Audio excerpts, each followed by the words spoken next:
Innervation of the thoracic wall, there are several nerves that will help provide for innervation to the wall. These would include the intercostal nerves, the subcostal nerves, long thoracic nerves, and the medial and lateral pectoral nerves.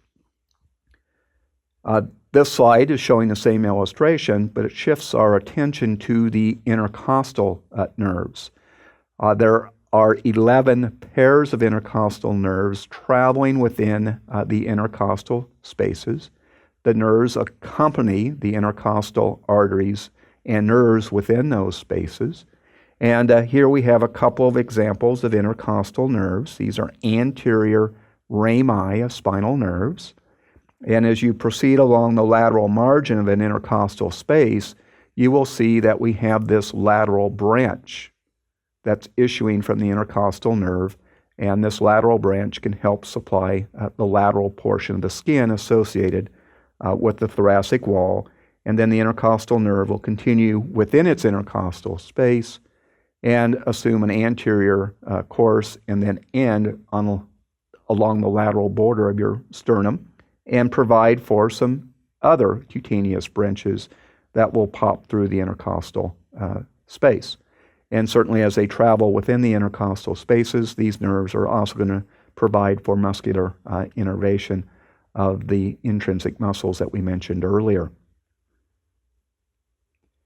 Now we can put everything together with respect to the nerves, to the arteries, and to the veins that travel within the intercostal spaces. So here we're looking at our intercostal neurovasculature, and there is a relationship that exists between these three structures as they travel in the intercostal space. If we take a look right here, here is a rib. Here is the inferior margin of the rib. This grooved area that we see here is that costal groove.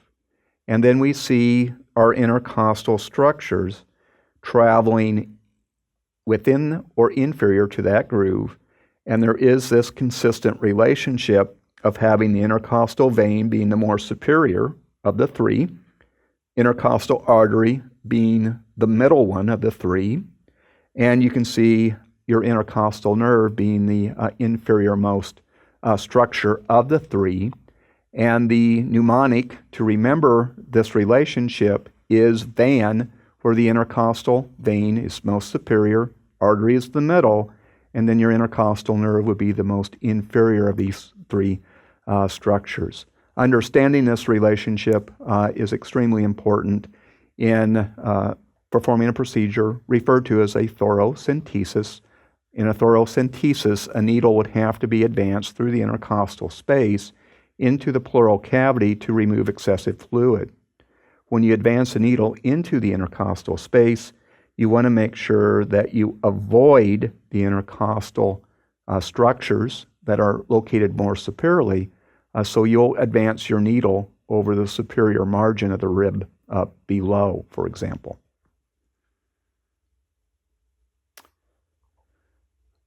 Another nerve that innervates the thoracic wall is your long thoracic nerve. That is seen in through here.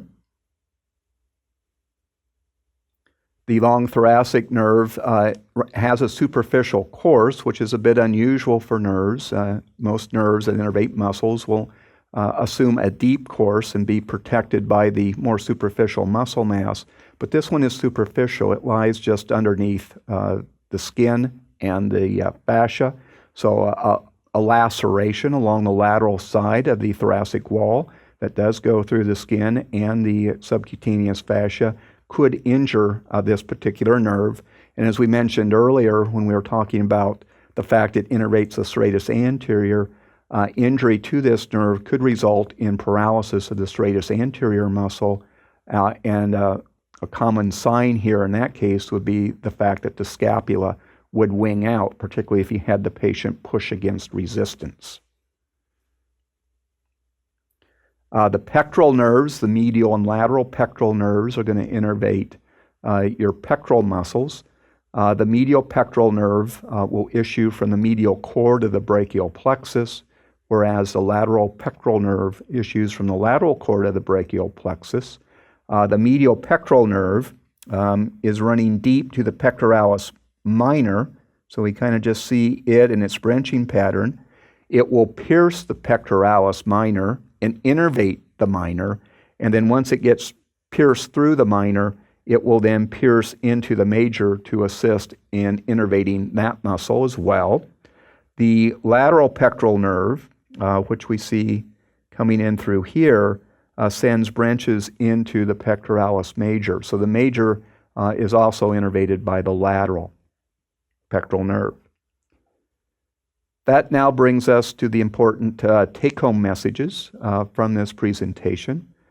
First, the ribs, sternum, and thoracic vertebrae constitute the osteology of the thoracic wall.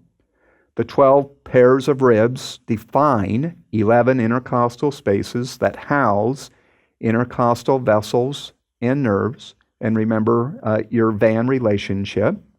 Ribs are classified on the basis of points of articulation, as well as being true or false.